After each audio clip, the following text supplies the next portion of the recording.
Chinese stocks lead losses in Asia as investors assess Trump's tariff threats. Canada's Prime Minister calls a snap election as Trump's trade aggression and the economy take centre stage. And rising prices and wages in Japan still haven't fully lifted the country out of deflation. Hello, I'm Taiba Aydin with the latest business and finance news here on TRT World.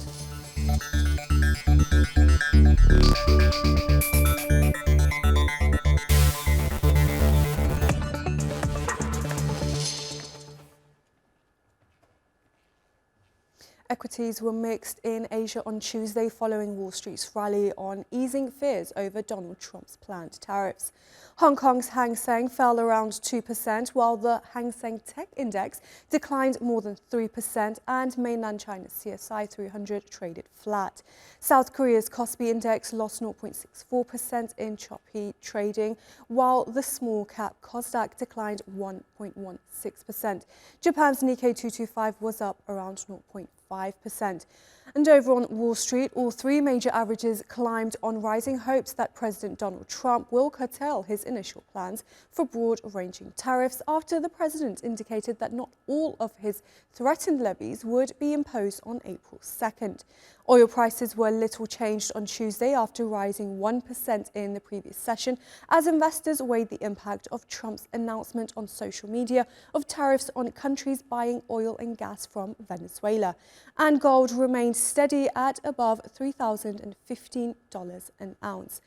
For more, we're joined by Farah Murad in Dubai. She's a senior market analyst at Equity Group. Welcome back to TRT World, Farah. Now, investors seem to have shrugged fears of those looming tariffs, but at the same time, Asian stocks are losing previous gains. Give us a sense of the overall sentiment. Thank you, Taiba, for having me. I would say there's a curious divergence.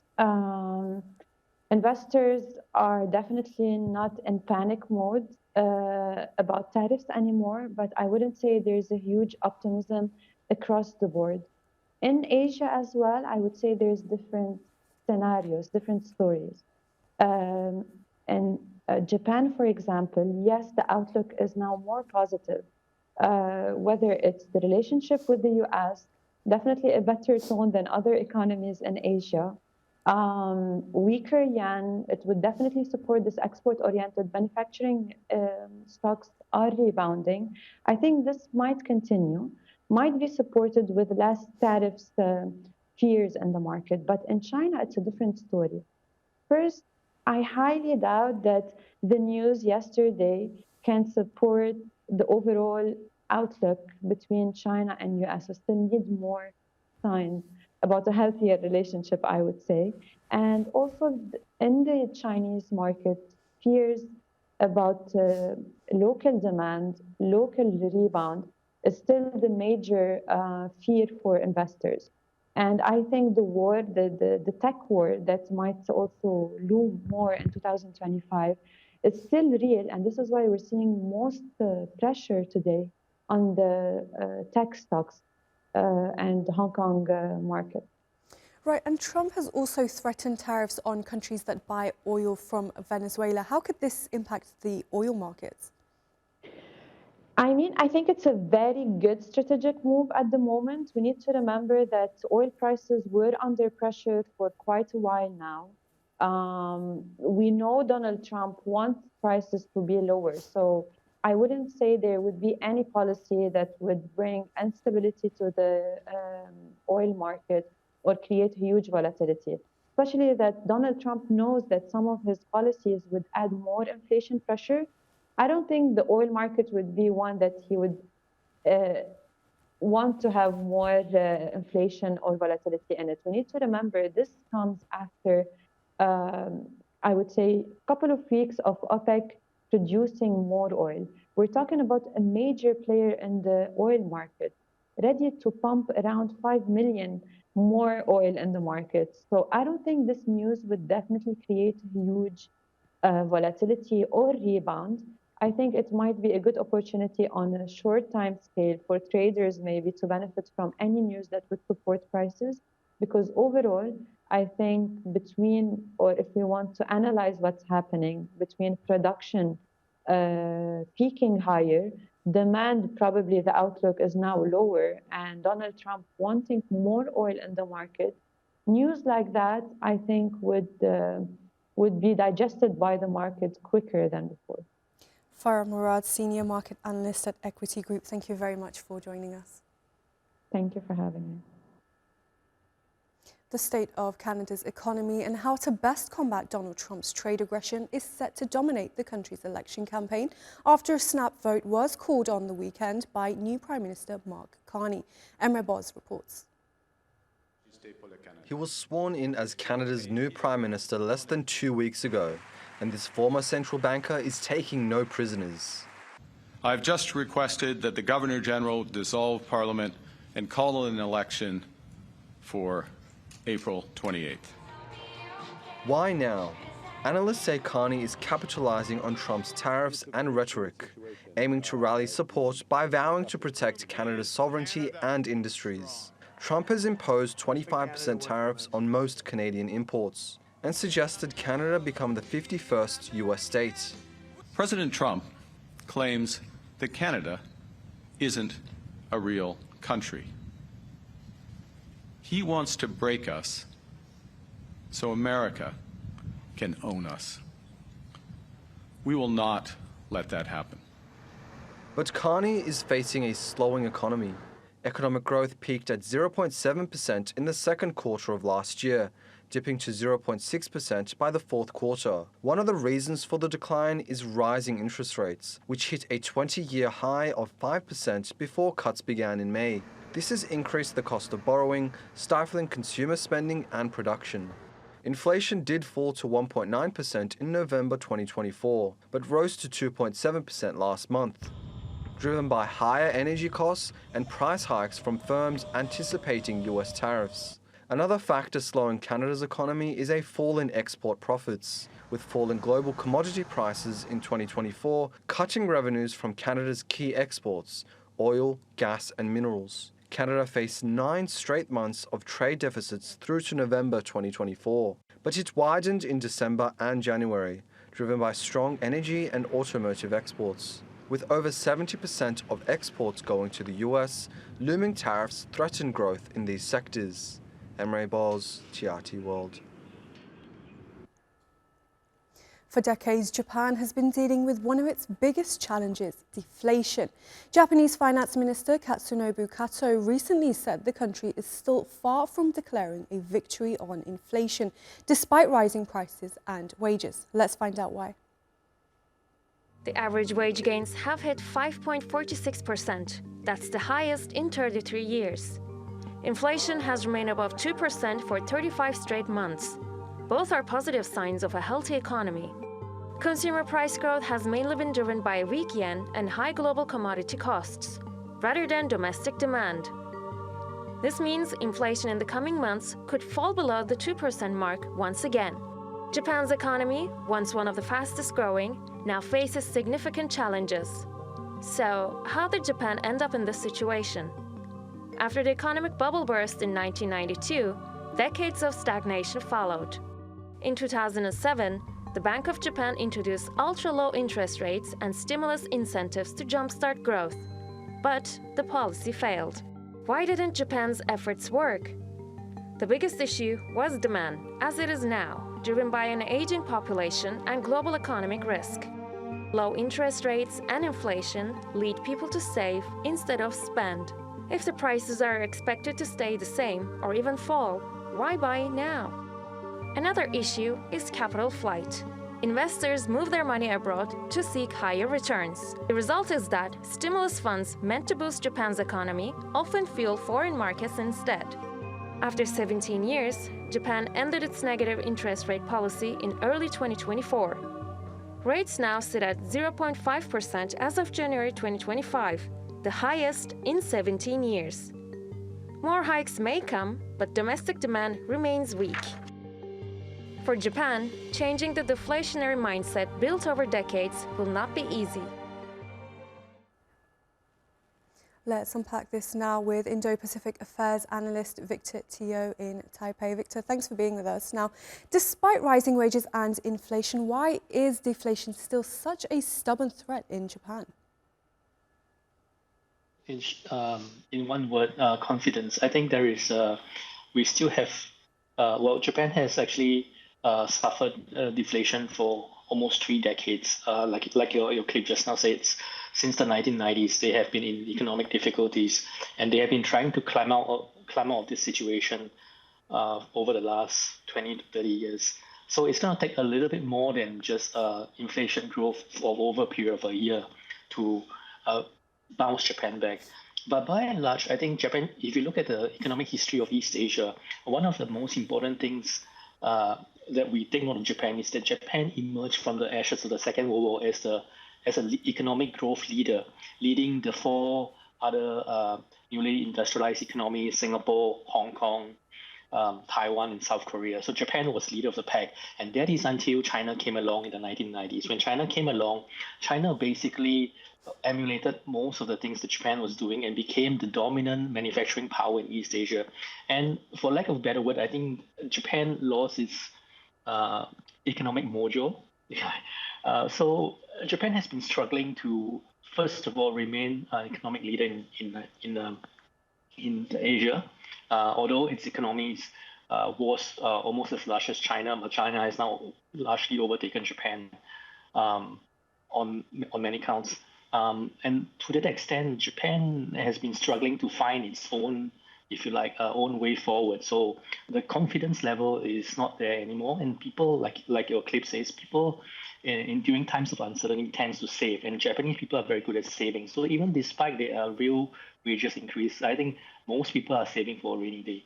But this is happening across the board in East Asia. I think in Korea, in China, it's the same. We see all the same factors. People are not buying, people are holding back because of all the things that's happening domestically as well as globally. And given the rise in geopolitical tensions between the US and China, many Asians, including Japanese, see tough times ahead. And has the Bank of Japan's shift away from negative interest rates made any real difference so far? I think it's difficult to say this, but in theory, negative interest rates should be good because they should stimulate the economy. So that, people, the theories will say that this will lead to higher growth. But many other economists argues that this shift away is actually more aimed to support the United States. So in the case of Japan, the negative interest rates were actually not very useful because they never stimulated the economy. Largely because a lot of these, they serve as a tax on the reserves that were held by the commercial banks at the central bank. So under this, you see the banks had to pay the central bank, and these banks had their profit margin squeezed. And on the second related point is that a lot of these banks never extended the negative deposit rates to made by the customers. In fact, they pass these penalties onto the borrowers. So consequently, you don't see this actually having a big effect on the Japanese economy. So that's one of the reasons why it doesn't seem to have made any big difference so far. Right, and we will have to leave it there. Victor Teo in Taipei, thank you very much for your analysis. Thank you.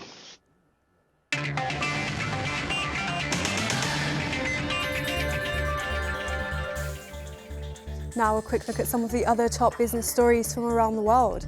The United States has extended Chevron's license to pump oil in Venezuela by 2 months.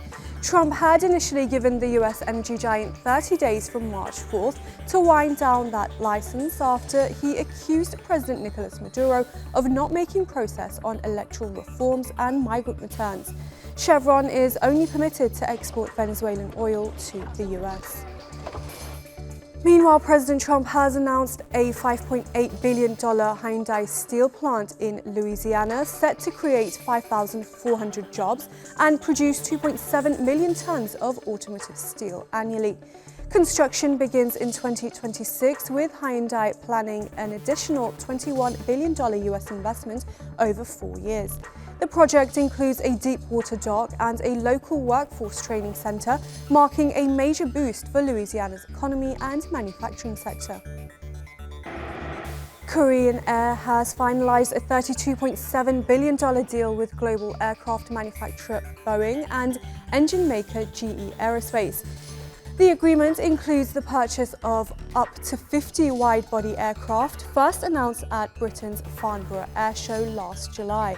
The carrier expects the first delivery from the deal to be in 2028. And Xiaomi has raised $5.5 billion in an upsized share sale as it pushes forward with its ambitious electric vehicle manufacturing plans. The Chinese company said the proceeds will accelerate its business expansion, research and technology development. Xiaomi entered the EV market last year after 15 years of selling smartphones and gadgets. The Bao Forum, which is basically Asia's version of Davos, opened its doors in Hainan on Tuesday. With Donald Trump's tariffs escalating trade tensions with the United States, the forum is an increasingly crucial opportunity where global leaders and business titans can meet to shape economic policy. So let's break down the key elements of this high-stakes event. The timing of the forum is crucial. The US-China trade war is escalating, putting global economic stability at risk. Delegates will address the challenges posed by trade disputes, with Beijing focused on attracting foreign investment and increasing domestic consumption to counteract the impact of new US tariffs. In a bid to counterbalance American protectionist narratives, Chinese leaders are presenting Beijing as a reliable trade partner. This image is central to their strategy of offering international investors and emerging markets a promise of stability and mutual prosperity in these uncertain times. Amid external pressures, China is laser-focused on revitalizing its economy from within. By boosting domestic consumption and reinforcing growth measures, Beijing is determined to safeguard its business and propel a resilient economic recovery, ensuring long-term stability. For more, I'm joined by Einar Tangen in Beijing. He's a senior fellow at the Taihe Institute. Thanks for being with us, Einar. Now, how are trade tensions with the US shaping discussions at this year's forum? Well, obviously, people are very concerned. They're trying to put their head around the fact that the Trump doctrine economically is very transactional. He has multiple objectives. Either he gets A, or he goes to B, or he goes to C, not policies. So this is very difficult. But, you know, this is very positive for Asia. This follows the China Development Forum, the announcement of 4.5% growth for Asia. Unfortunately, it's not as good news for the world as a whole. It seems that Washington is trying to assert dominion through coercive actions and tariffs based on a kind of zero-sum approach. Beijing is, as you put it, offering a more cooperative civilization approach based on win-win outcomes. And what specific messages is Beijing sending to foreign investors? Well, it's all about cooperation, stability, reliability. Businesses look for reliability first. You can't go into a market if you don't know if you're going to make any money. They have a lot of things that they can point to in terms of regional cooperation, the BRI, SCO, AIIB, RCEP, BRICS Plus. These are examples where China is trying to work cooperatively. So as China continues to open up, expand trade ties through, there are no ideological preconditions. Then they're getting rid of the negatives list. They're allowing ownership, visas, red tape is being reduced, favorable tax policy to attract investments, while the U.S. pushes tariffs as a means of funding its reindustrialization through coercion. The next shoe to drop, and it's something people should be paying attention to, is that Donald Trump wants to devalue the dollar by about 30%. So it would have an incredible effect on the global economic situation. Right, and how is the shift towards domestic consumption gaining traction in China's economy?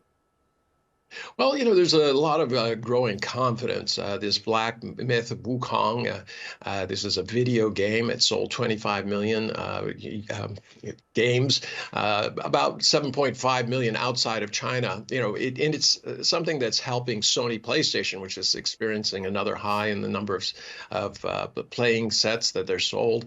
It's you have Nidza, which is this blockbuster that in space of a very short period of time has risen to 5 on the all-time largest grossing films. This is in 2 months. So it illustrates the power of the Chinese market. Also, Chinese netizens, they look at DeepSeek, new energy vehicles, battery tech, rare earth processing, fusion power, quantum computing, advances in robotics, alternative energy, welcoming students, tech sharing approaches in terms of sharing technology as opposed to hoarding it. And this is as 5G expands. So these are all things that are leading people to really think that there is stability in China, and hopefully that will have a very good effect as it goes forward. That's at least the Chinese government is hoping. And looking at the broader region, how are other Asian economies responding to China's push for leadership at the forum? Well, it's less about Western concepts of leadership and more about Eastern style of creating consensus. China's not under the illusion that it can force things on other countries. They're trying to build a platform where countries can work together. In essence, they want to be judged by example, not words. And frankly, there are few options outside of China right now. It has a huge growing middle class. For instance, disposable income grew by 5% last year. Savings were 45% of wages. So you have this situation where China is presenting a very, very favorable opportunity. They still have things to work on in terms of the internals and also in convertibility. Those things have yet to come, but definitely something different from what the U.S. is proposing. Right, Einar Tangen from the Taihe Institute, thank you very much for joining us. Thank you. Now, Ramadan may be a time of peace and reflection, but the Islamic month of fasting can place added strain on family finances, a reality that's particularly true for Muslims in Europe's poorest country, Kosovo. However, a number of organisations are stepping in to help, as Haris Ademi reports. Islamic Relief Kosovo is delivering around 1,000 iftar meals daily during Ramadan, supporting poor families in several cities across the country. The initiative focuses primarily on families where there is no breadwinner or who are struggling on low incomes. The number of people living in poverty remains high. We can no longer define someone as poor solely based on a lack of food, but also on the lack of access to education. Therefore, a large number of families need our support, not only with food, but also for education. People receiving help say it makes it easier for them to afford food during this special Islamic month. I came to get food for my uncle's widow. She lives in difficult conditions. It's a relief for her during Ramadan. She is sick and on medication. She receives only 100 euros a month in social assistance from the state, which is not enough to live on. About 18,000 families in Kosovo receive government welfare payments, but that's often barely enough to survive. Poverty in Kosovo remains above 19%, with the country continuing to have the lowest income per capita compared to the regional and European Union averages, according to the World Bank. Despite recent improvements, little more than a third of the working-age population have jobs. Part of the problem is the brain drain in Kosovo, with many of the country's brightest business minds moving away to seek a better life abroad. One of the most serious consequences is migration. We have a part of the population leaving for a better life in developed countries, while inside there has been an increase in crime. While programs like Iftar provide relief, real change in Kosovo hinges on overcoming economic hardship and poverty. Haris Ademi, TRT World, Pristina, Kosovo. Well, that's all your business news for now. Thanks for watching.